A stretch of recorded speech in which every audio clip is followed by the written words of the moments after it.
Good morning and welcome to our special Remembrance Day Assembly. We would like to recognize and acknowledge the Songhees and Esquimalt nations on whose traditional lands we live, work, play, and learn. Please stand for O Canada and the school song.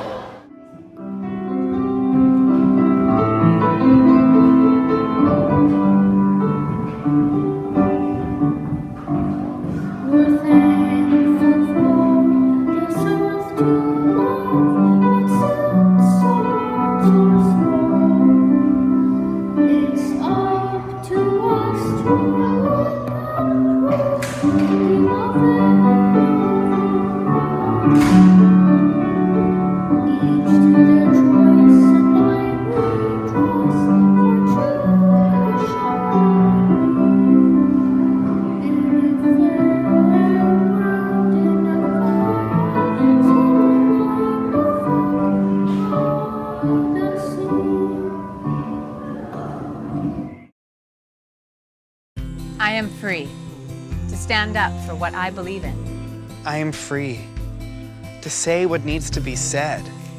I am free to live in peace. Free to remember. Why we're true north. Strong and free. On November 11th, remember those who served and sacrificed for freedom. A message from the Government of Canada. Hi, I'm Lieutenant-Commander David Dallin. I'm the father of Ethan Dallin in grade 5 Miss Wallace class. And I work in the Navy at the CFB Esquimalt base in Esquimalt, just a few kilometers west of Victoria. I'm here to help you understand what Remembrance Day is all about and to explain why it's important that we never forget the crucial work that your military does. I say your because we are all Canadians and we all work for Canada. For example, as a sailor, my job is to keep you and Canada safe. I do that by driving Canadian warships to all parts of the world, ensuring it's as safe as possible. I'm part of the latest generation of military personnel working to keep our country free and safe. People like my parents and grandparents, and probably many of yours too, served in the Canadian Armed Forces in the past to fight for our freedoms. Many years ago, Canada sailors, soldiers, and aviators risked their lives, and some even gave their lives so that we could live in our beautiful and peaceful country where people are free to play sports, with friends, or go to school, or even walk freely and safely in public places. In Canada, we practice our own religion without fear. We are free to say what we believe. We can grow up to be whatever we set our minds to. I want to tell you about our military veterans who are sacrificing so much to make sure that we can do those things. Imagine being in a foreign country where you can't speak the language, hunting down the enemy, knowing that they are hunting you. Imagine that you're a sailor. Feel the freezing winds and the salt spray of the North Atlantic Ocean as you take your turn standing watch outside looking for enemy submarines and airplanes. You may be in knee-deep water that has flooded the lower decks of your ship and you haven't seen land for weeks. Imagine being one of the million Canadians who wonder whether you'll ever see home again, whether you'll ever hug your parents again. That is what life was like for many of our veterans. They were true superheroes. They were brave despite the very real dangers they faced. They risked everything to do the right thing for Canada. Although the world wars ended between 75 and 100 years ago, other wars have happened quite recently, like the one in Afghanistan from 2001 to 2014. It wasn't easy for our military personnel either. Our members in Afghanistan cope with sweltering heat in the desert, blinding sandstorms, Taliban suicide bombers, and roadside bombs. But heroes always try and make things better for others, even when it is dangerous and scary. Heroes like Captain Nicola Goddard. She was only 26 when she lost her life in Afghanistan, working to help create a better future for the people of that country. We must never forget the acts of great courage and selflessness that people like her have made. Of course, you can still find heroes among the members of the Canadian military today.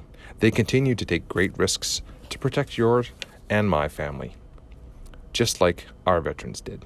Being a hero can be about more than guns or going to war, and we don't need to go overseas to serve. We are here for Canadians in their time of need, any day, anytime. The military is called on to do all kinds of important tasks. For instance, members helped through the COVID pandemic. Our medical personnel and support staff worked alongside other healthcare professionals in long-term care homes. We have saved homes from floods, fought forest fires, and we've helped people stay safe after gigantic snow and ice storms. Forces members are also the first people to call on when someone needs to be rescued by sea or by air.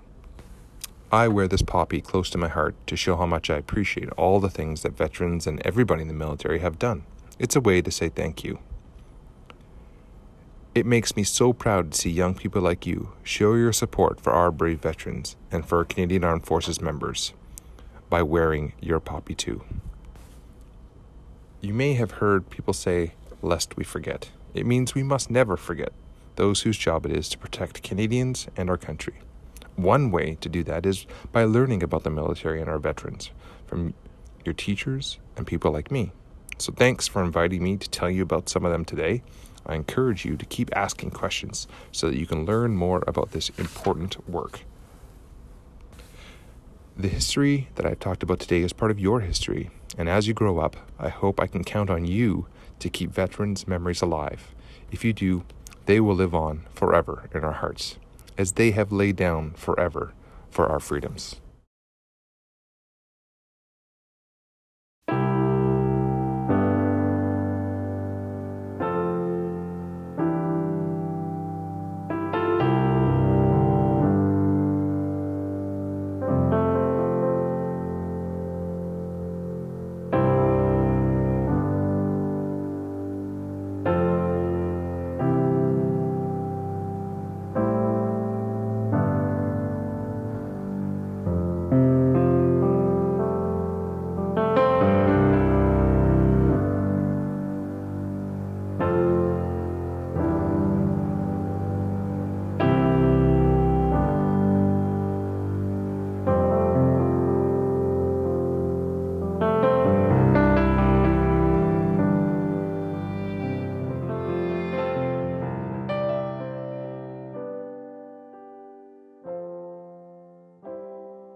In Flanders Fields, the poppies blow.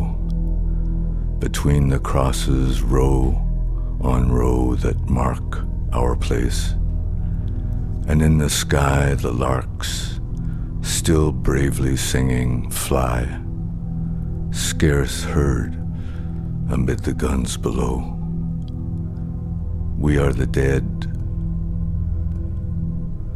Short days ago we lived, felt dawn, saw sunset glow, loved and were loved, and now we lie in Flanders Fields. Take up our quarrel with the foe. To you from failing hands we throw the torch. Be yours to hold it high. If ye break faith with us who die, we shall not sleep, though poppies grow in Flanders Fields.